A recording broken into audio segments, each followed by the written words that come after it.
One thing that isn't talked about enough is how the Mandela effect has affected nature itself. Everything from plants and hurricanes to diseases and continents, all the way to the moon, the stars, and beyond.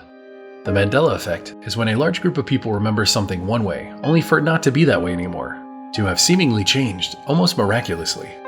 It's one thing when a logo changes or a movie quote is different than you remember, but it's an entirely other insane thing when Japan randomly finds 7,000 new islands they just didn't notice before. Or when a hurricane decides to turn around 180 degrees because a major tragedy is about to happen where it was about to hit. Yeah, get ready for that one. You think I'm joking, but no, that really happened. It's insane. It's weird stuff like this that makes you wonder, what is even real? What is happening to the world? So get ready, because today, nature's reclaiming the earth. Let's check out some nature Mandela effects. Here's a Mandela effect that stopped me dead in my tracks. And not just me. Everyone I've asked about it. I think it's pretty safe to assume we all know about the North Star, the biggest and brightest star in the night sky. It's always pointing north, so if you're ever lost, you can follow it and use it as a guide. The reason why the North Star guides us north is because it's located directly above the Earth's northern axis, which makes it appear fixed in the sky, while all other stars rotate around it. Pretty amazing, right? Obviously, we've all heard of this before, but what if I told you that one of those details is horribly incorrect now? What detail? Well, that's the Mandela effect. Apparently the North Star isn't the brightest anymore. And I don't mean like 1 or 2 stars are brighter. The North Star is now the 48th or 49th brightest star in the night sky. Meaning it's not even special anymore. The brightest star in the night sky is now Sirius. The memory that so many of us shared, the whole brightest star in the sky at night that you can follow north, is now just a star you can follow north. I originally read about this one online and it messed me up real good. A ton of people were talking about it, and upon looking it up and realizing it's true, I had to test this effect out on others in my real life. I went and asked my fiance, a friend of hers, as well as a friend of mine, and every single one of them got it wrong. So what do you remember? Was the North Star ever the brightest? Or is this nothing more than us randomly making up false details in our mind? I don't know about you, but it seems like the Mandela effect has struck again. Before we continue this video, I want to touch on a new Mandela effect theory that I recently read about. It's in regards to nature, as in the natural world, as well as the literal nature of the Mandela effect. You see, many people assume the Mandela effect is nothing more than the fallibility of the human mind. People forget things, people misremember things. Statements like these are constantly thrown at us for questioning why it seems like so many things have changed. Well, this theory is so interesting because it removes humans from the equation. The theory is that the Mandela effect is completely natural, rather than a human-created issue. This strange change that happens, this effect, has always happened and will continue to happen with or without us. The major difference between now versus, let's say, the past is that we have the technology that not only allows us to notice these changes, but to talk about them in real time with people all over the world. Modern technology allows us to share our observations as well as the observations of others. That's the huge difference we have now versus even 30 years ago. Back in the day, as we've seen with a ton of Mandela effect residue, people noticed things. People talked about changes. It was a common thing. But back then, who did you talk to about it? Your friends? Your family? Maybe if you were in a prominent position where you could write an article in a paper or a magazine? But that's it. The closest thing we had 15 years ago were obscure radio programs. And now, we can freely discuss all of this stuff globally with people from around the world. And it's really made all the difference. So what are your thoughts? We know that reality isn't a solid construct. The power of your mind can modify and change your reality as well as others. So who's to say it hasn't always been this way? That reality hasn't always been ebbing and flowing? I just thought this theory was pretty interesting and I figured you'd like to hear it too. So let me hear your thoughts and let's get back into some nature Mandela effects. Let's talk about Japan. Here is an absolutely insane Mandela effect for you. Japan has just discovered 7,000 new unknown islands. Yes, 7,000 new islands that have seemingly come into existence out of nowhere. You heard me correctly, 7,000 new islands. Apparently back in 1987, the Japanese Coast Guard counted up the total islands of Japan. The way the islands were counted was that each had to have a circumference of at least 100 meters, so about 328 feet. The grand total tallied up to 6,852 islands, meaning Japan had less than 7,000 islands. But now, all of those, plus another extra 7,000 islands they just never noticed before. Meaning the total amount of islands making up Japan has more than doubled. Now, I'm sure some of these islands might not have previously been counted, or perhaps errors occurred, but 7,000 new ones? 7,000 brand new undiscovered islands? That's just beyond belief. How is that even possible? This Mandela effect is another strange one. Often Mandela effects based around spelling are tossed aside by skeptics as being easy mistakes. But perhaps if you're still watching, this might leave you scratching your head. What is the correct spelling for this type of apple? Is it Macintosh without an A? Or is it Macintosh with an A? It's easy to jump to Macintosh with an A because of the famous computer brand. But as of now, the name of the fruit is spelled M-C-I-N-T-O-S-H, without an A. Weird, right? Well, it gets weirder. Not only do we have plenty of residue to show that this apple spelling used to have an A in it, an entire computer company was built off of its spelling. Apple's most famous computers are called Macintosh with an A. That spelling of Macintosh even continued with their line of extremely popular MacBooks with an A. Could you imagine today if a brand new company came out called Apple and they introduced their brand of computers called Macintosh, but with the name misspelled? The internet would lose its collective mind. It would be filled with non-stop jokes, memes, and articles about how Apple can't spell. But that's not all. The most damning piece of evidence is that the creator of this type of apple is John Macintosh with an A. He literally bred this apple into existence, and he named it after his last name. But we're to believe he misspelled it? What? No way. I feel like this Mandela effect is yet another example of how a change in history can have lasting effects. So as always, let me hear what you think about this in the comments below. The word smallpox probably doesn't mean much to younger people today. It's an old disease that was completely eradicated by 1980, thanks to a vaccine created in 1796. But did you know that it was one of the deadliest viruses to ever spread throughout humanity? Over 500 million recorded deaths, and that's since we've been record keeping. It's probably considerably more than that. In fact, one epidemic in Japan between 735 and 737 was believed to have killed off an entire third of their population. Smallpox is no joke. They speculate that smallpox first made the jump to humans over 3,000 years ago, as there are even Egyptian mummies who died of smallpox. But as history and the Mandela effect go, obviously something has to change. As I mentioned earlier, the smallpox vaccine was created in 1796. Except now it was being used 30 plus years earlier when George Washington and Congress carried out a mass vaccination campaign in the Continental Army that reduced the mortality from smallpox to less than 2%, from what was 50%. Let's say 2 people got it, 1 person was pretty much guaranteed to die, to now being 50 people could get it and only 1 person would die. It was this overwhelming massive success that somehow the history books forgot to mention until now. And get this, inoculations and vaccines for smallpox date back somehow even further than that. Examples range from the early 1700s all the way back to the 1500s in China. What is the highest point on Earth?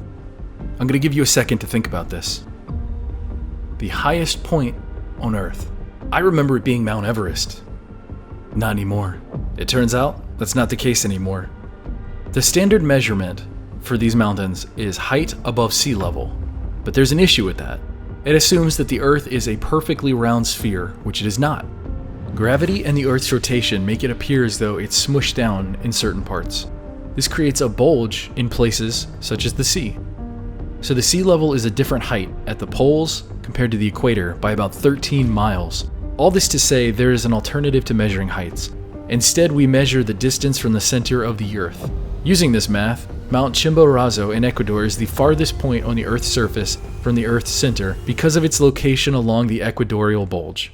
But it gets worse. Mount Everest isn't even the second highest point. At just 131 feet lower than Chimborazo in Ecuador is the Huascarán mountain in Peru, which makes it the second highest place using the same center of the Earth measuring system. All this to say Mount Everest is now number 3 instead of number 1. And there are even more complications.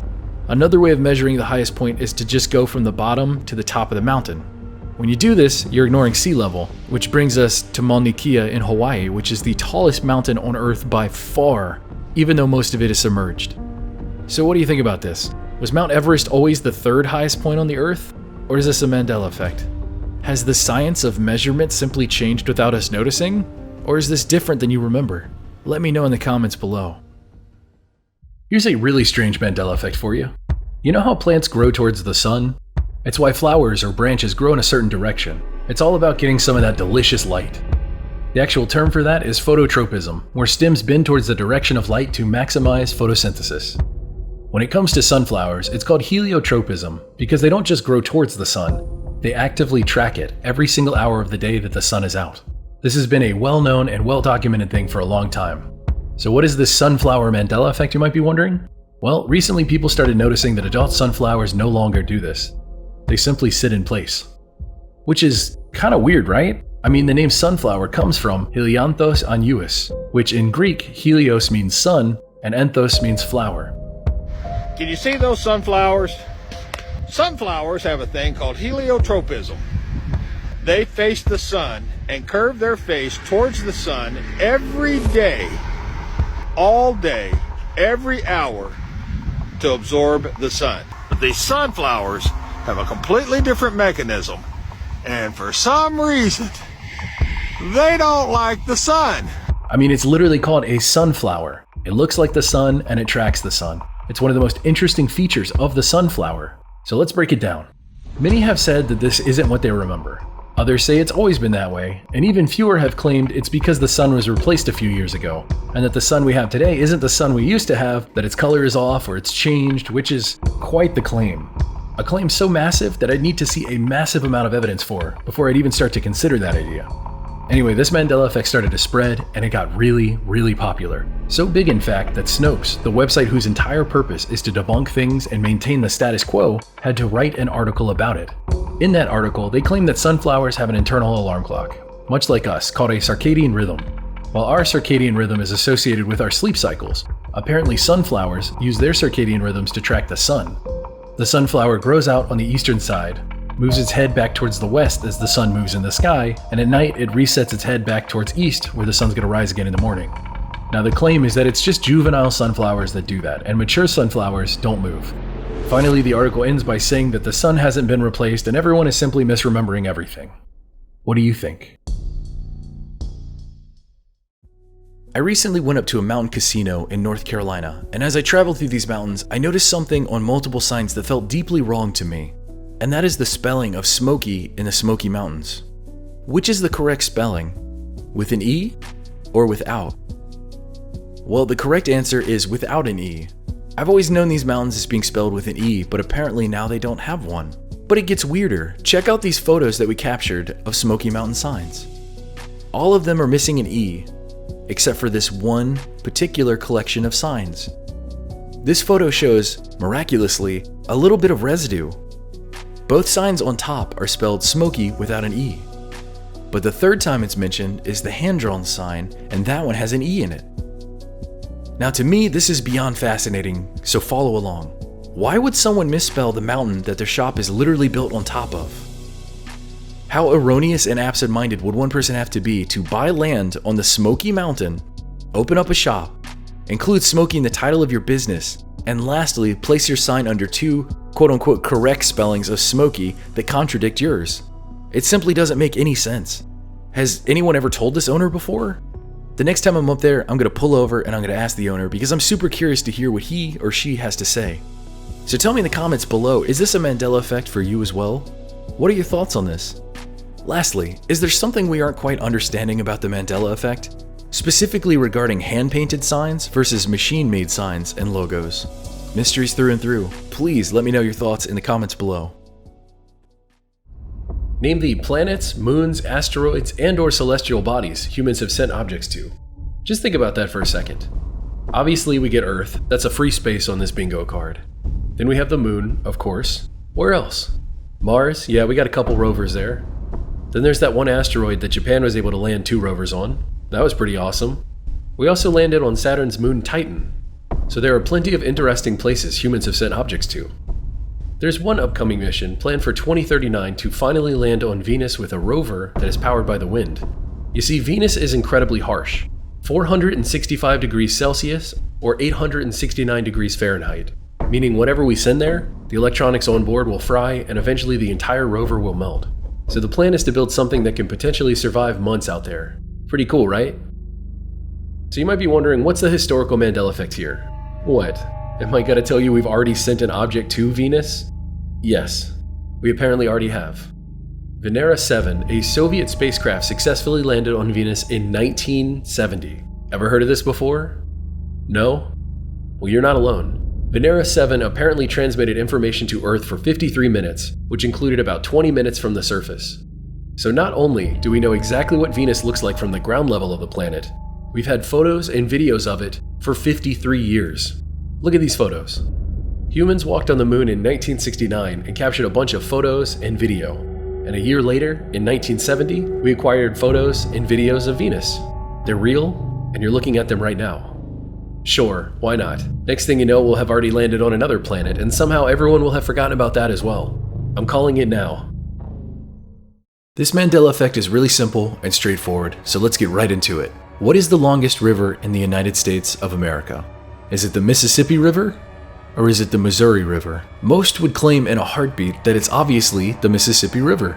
But I love breaking hearts, so it is now actually the Missouri River. Call this poor education, call this being misinformed, but what I have always known for sure is that the Mississippi River is the longest river in the United States. Period. There is no competition. But as it is now, the Missouri River is longer, and not by a little bit. In fact, over 100 miles. 160.9 kilometers longer. Does that sound right to you? I don't usually take sides on Mandela effects unless it's something I remember really well, but in this particular case, I'll argue. Everyone has heard of a rainbow before. I'd argue the vast majority of people have seen a rainbow before. But did you know that there are at least 4 other kinds that I discovered that have seemingly always existed, but somehow no one has ever heard of them? They are a moonbow, which is a rainbow created by the moon, a snowbow, created by the snow, a sunbow, created by the sun, and a fog bow created by fog. No, I'm not lying to you. I'm not pushing nonsense. You can Google every single one of these, and all of these photos I'm showing are completely accurate. These are actual scientific events that have been seen since as early as 350 BC by Aristotle himself. Okay. Am I alone here? Have any of you ever heard of these before? Somehow these have existed for a minimum of 1,600 years and have been known about, written about, and even photographed for decades, but we've never heard of them? Anyway, I can't wait to hear what all of you have to say in the comments below. And it's actually really funny because I discovered these individually, like one at a time. I was joking with a friend after it had rained about how there are rainbows, but there are no sunbows. So once we discovered that, we're like, wait, there's sunbows? And the sunbows don't link to any of the other ones, so we just had to start guessing. Snow? Yep. Fog? Yep. Moon? Uh-huh. So if you discover any more bows, let us know in the comments below because I want to know all of them. This is some ridiculous, crazy thing. It's like Pokemon, you gotta catch them all. I've never heard of these before. I want to catch them all. I want to know. Does anyone remember the North Pole? Story-wise, it's where Santa and his workshop reside. It's where the toys are made and where the reindeers like Dunder and Blixum live. This place is located at the northernmost hemisphere of the Earth, just like the South Pole is located on the southernmost hemisphere of the Earth. This northern point lies diametrically opposite to its southern point and is defined directionally as true north. So tell me, what exists in the North Pole? Is it a snowy landmass or a vast ocean? The answer is a vast ocean, the Arctic Ocean to be precise. Obviously, the North Pole doesn't exist as the Christmas story explains it, but there has to be a snowy landmass up there, right? Nope. The North Pole doesn't exist in that sense. Get this, we have known that the North Pole was an ocean as early as the 16th century. So this isn't some new change, it's a fact that we've had for nearly 500 years. These inconsistencies could have spawned from ever-changing ice formations found within the Arctic Sea, or perhaps through changes to this planet's climate, but nonetheless, as of now, there is no North Pole as a landmass, snowy or otherwise. It's just a big open ocean. Pull up a map and look for yourself. So what do you remember? Am I alone in remembering there being a big snowy landmass on the top of our globes growing up? You have to admit, this is going to be weird for those tech-savvy kids growing up when they Google North Pole and they find an ocean. Good luck with that explanation, parents. That's the true scary part of this video. Here's a bizarre new Mandela effect that has everyone confused. Apparently, the moon is rusting. And it's not just starting to rust, it has been rusting for an estimated billion years, and this fact has apparently been known about for years. The reddish-orange color of the moon is a result of rust. That big gray sphere that we all remember is more of a gray, rust-brown, and a hint of blue color now. You can still find CGI renders of the moon being all gray, but if you look up what color is the moon, those renders obviously aren't correct anymore. The moon is rich in all kinds of minerals, and those minerals come in a variety of colors. So here's the thing, the moon doesn't have an atmosphere, so it is completely airless. But research indicates the presence of hematite forming all over the moon. Now, hematite is a form of rust that normally requires oxygen and water to form. But the moon has neither oxygen or liquid water, so what is seemingly impossible is now fact. This shocking but apparently known for decades fact has completely puzzled scientists. What is causing the moon to rust, and how is it even rusting? Well, NASA and other space agencies across the world are trying to solve that very question. At first, I totally didn't believe it. It shouldn't exist based on the conditions present on the moon, said Abigail Freeman, a scientist at NASA's Jet Propulsion Laboratory. As I searched for the answer as to why the moon is rusting, I found 3 different theories. Some scientists believe in a much more sophisticated way of saying this, but the hematite is being blown from Earth to the moon, and that's how it got there. This is one of a few different theories that I found online, but it's obvious as of now we have no idea how this is happening, or how it originally happened in the first place. So what do you remember? That the moon has been rusting for apparently billions of years and we all just remembered that fact, or is this something else? Is this a Mandela effect? Did something change, or am I just completely out of the loop? I honestly don't know, but I figured you'd all love to hear about it. So leave some comments below, I want to hear what you think about this. Do you remember rust all over the moon? Apparently caffeine doesn't give you energy. It's actually never given anyone any energy. What? Which also means that if you're drinking coffee, Red Bull, Monster, you're not getting energy from that caffeine either. Everyone swears it's a pick-me-up and they can't go without their coffee, but as of now, all it does is block adenosine, which is a neurotransmitter that makes you feel sleepy. So it doesn't give you energy, despite what so many of us remember learning. It just blocks that sleepy feeling. So you might think, wow, I feel so alert and energetic, but nope, it's just blocking that sleepy feeling. Then after the caffeine wears off, you're likely to feel just as tired as you did before. I don't know about you, but I've seen so many people online blown away by this, so I felt obligated to talk about it. Is this what you remember about caffeine? I honestly never thought a day would come where I'm making a video about sugar. Could I see myself talking about time travel? Why not? Aliens? Sure. Dinosaurs? Obviously. The super corrupt and broken world we live in? Unquestionably. But today we aren't talking about any of those things. Today, we're talking about a Mandela effect regarding sugar. I get plenty of comments questioning why the Mandela effect only changes small things here and there instead of massive things. I disagree with the premise, but I understand the sentiment. Most of the time, Mandela effects are just small changes. But there have been plenty of examples of massive changes as well. This next one regarding sugar affects almost every human alive today. So I'd call that a pretty massive change. Who here believes the idea that sugar makes you hyperactive? Or giving sugary candy to children will give them an energy rush? It's late at night, so you can't have any sugary foods or drinks, it'll keep you up. If you have too much sugar, you're not going to be able to focus, etc. I'm sure the vast majority of us grew up hearing this, believing this, and repeating this. But apparently it now isn't the case and has never been the case. Sugar does not make you hyperactive. Sugar does not give you an energy rush. And lastly, sugar is not keeping you up at night. Is this just widespread misinformation? Unreliable wives' tales passed down over generations? Complete nonsense? Or is this a Mandela effect? For the people that swear sugar gives them an energy rush, this could be a hard sugar pill to swallow. Let's get into the details.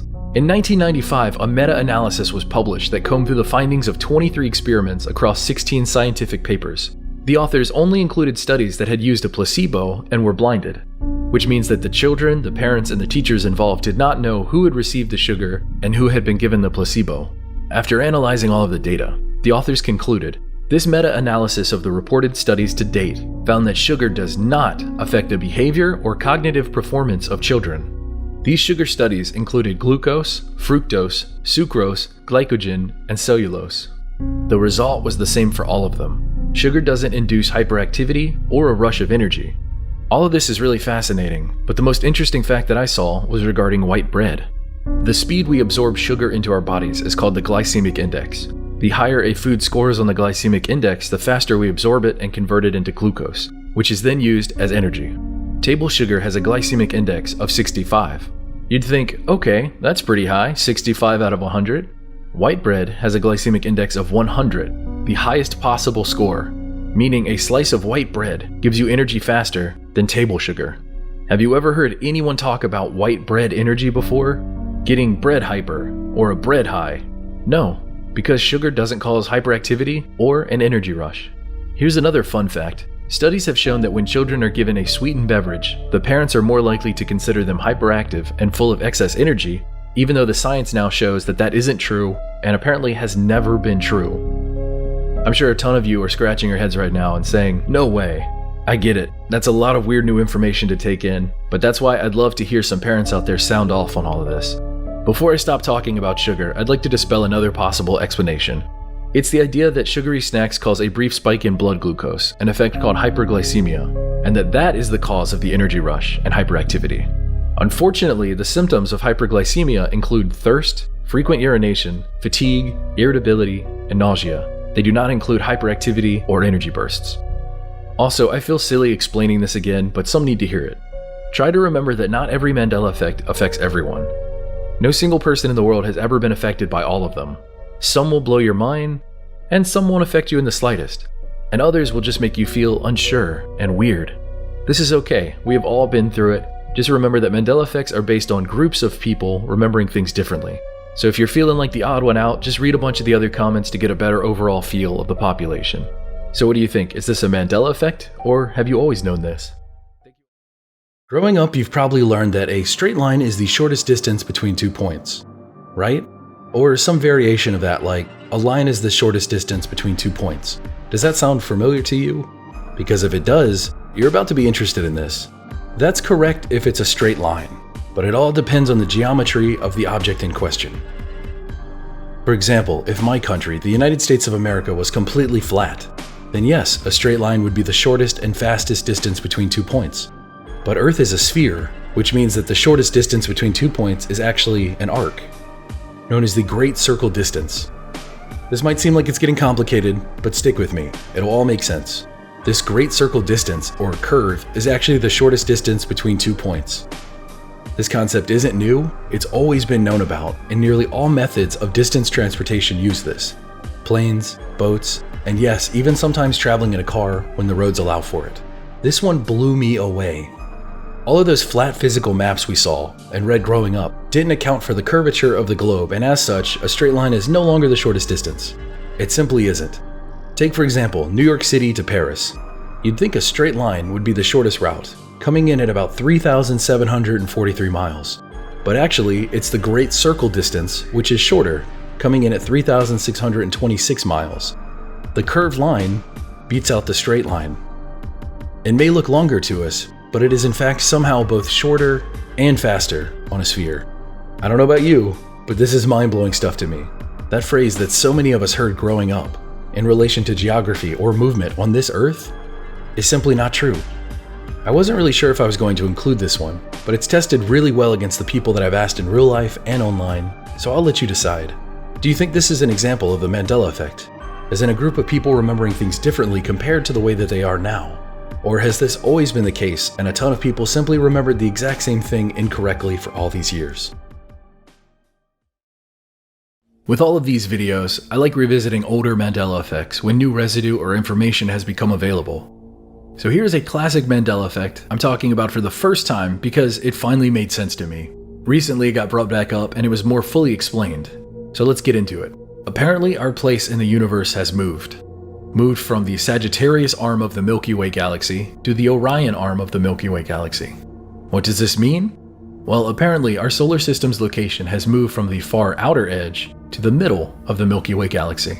What evidence do I have of this? Well, let's take a listen to one of the greatest scientific minds of his time, Carl Sagan. If you could get out of the Milky Way galaxy and look down on it, it would look like that picture. And if we did look down on the Milky Way galaxy, where would the sun and nearby stars be? Would it be in the center where things look important or at least well lit? No. We would be way out here in the suburbs, in the countryside of the galaxy. We're not in any important place. All the stars you could see would be in a little place like that. One of the most well-known and respected space enthusiasts, Carl Sagan, even taught us this fact. But those teachings are now incorrect. And I don't mean things changed. I mean we have never apparently existed in the Sagittarius arm of the Milky Way galaxy. This next piece of evidence is even more mind-blowing. NASA's own website now says that we exist in the Orion arm of the Milky Way. But as internet sleuths discovered using the Internet Archive Wayback Machine, NASA used to say that we lived in the Sagittarius arm of the Milky Way. So NASA said one thing, the same as Carl Sagan, and now it says something else. But there's no update. There's no correction. There's no, hey, we got it wrong. Hey, something changed. Nothing. All I can say is that's really fascinating. Why would both NASA, Carl Sagan, and now even Neil deGrasse Tyson say the wrong thing? Here's a clip of Neil deGrasse Tyson being playful and claiming that we live on the Sagittarius arm of the Milky Way galaxy. Welcome back to Star Talk from Manhattan, New York City, North America, Western Hemisphere, Earth, Solar System, Sagittarius arm, Milky Way galaxy. Weird, right? Now let me be clear, I'm not saying our solar system magically jumped from one point to another. The stars and their alignments would have all changed if that was the case. But I am saying that humanity's brightest space-loving minds all used to say we existed in one place, which we now do not. And as far as I can find, there have been no corrections or retractions. Nothing. It's like it was one way one day, and now it's something totally different. Stuff like this just makes me scratch my head. Why change it without an actual update as to why? Was it a mistake? A fact that changed when more proof was introduced? Or is this a Mandela effect, where the location of our solar system really did change on a galaxy-level map? It's a bizarre and out there thought, but I couldn't wait to share it with you. Also, while doing all this research, one comment I saw a bunch of times is, maybe our location is just moving. Which, of course, we always are. All planets and celestial bodies are constantly moving. But let me give you an idea of how far the distance is between the two. We are talking about tens of thousands of light years of distance. An unbelievable distance we are currently unable to even conceive of traveling. Far more than is possible in such a short time of natural movement within the galaxy. I think it's pretty fascinating. If any of you have any thoughts, any opinions, any comments, please let me hear them in the comments below. Lightning. One of nature's most impressive, beautiful, and terrifying displays. Lightning from a distance is amazing to watch, but if you're too close, you risk it hitting you or something nearby. We've all seen it before and experienced its power, so I have a very simple Mandela effect question for you today. Is lightning attracted to metal? Yes or no? The answer in the minds of many is yes, duh. But that is in fact not the answer and never has been. Lightning is not attracted to metal. Myth, legend, old wives' tales, or Mandela effect, who really knows, but this will come as a great surprise to many. The common belief was that metal attracted lightning, and that being near metal during a thunderstorm increases your chance of being hit by lightning. Certain objects such as piercings, cell phones, jewelry, and watches can all increase your chances. Well, as it is now, none of these things actually increase your chances of being hit by lightning. The dominant factors as to what gets hit are height, isolation, and pointy shape. The presence of metal makes absolutely no difference on where lightning strikes. So where does this come from? Is it because we all have seen or heard of metal towers being hit by lightning? Is it because all metals are at least somewhat conductive and we extrapolated from that more than we should have? Or is it simply a pervasive and incorrect image that so many of us collectively share? What do you think? As it is now, the taller the tower, the higher the probability that lightning will strike. Towers that are over 1,000 feet in height can expect to be struck by lightning 4 or more times in a single year in the United States. But again, this is because of their height, isolation, and pointy shape. Metal doesn't factor into it. In fact, I discovered this Mandela effect listening to a trivia video about the video game The Legend of Zelda Breath of the Wild. In that game, if you are running around during a thunderstorm with a metal weapon or a metal shield equipped, you'll get struck by lightning. When I played this, I thought, yeah, duh, of course, this makes perfect sense. Why has no other video game ever implemented something this clever before? Well, this trivia video I was watching talked about this and how it wasn't actually real and has never been the case. What? So that threw me into this wild investigation, and here we are. I love making these videos because stuff like this never gets old. It's always so random and unexpected, and sometimes it's really shocking. Pun intended. What started as a bright and sunny morning turned to tragedy in an instant, and continued to get worse as the day went on. But strangely enough, we aren't talking about the obvious details regarding that horrible day. We're actually talking about a concurrent event that will hopefully confuse and bewilder some of you.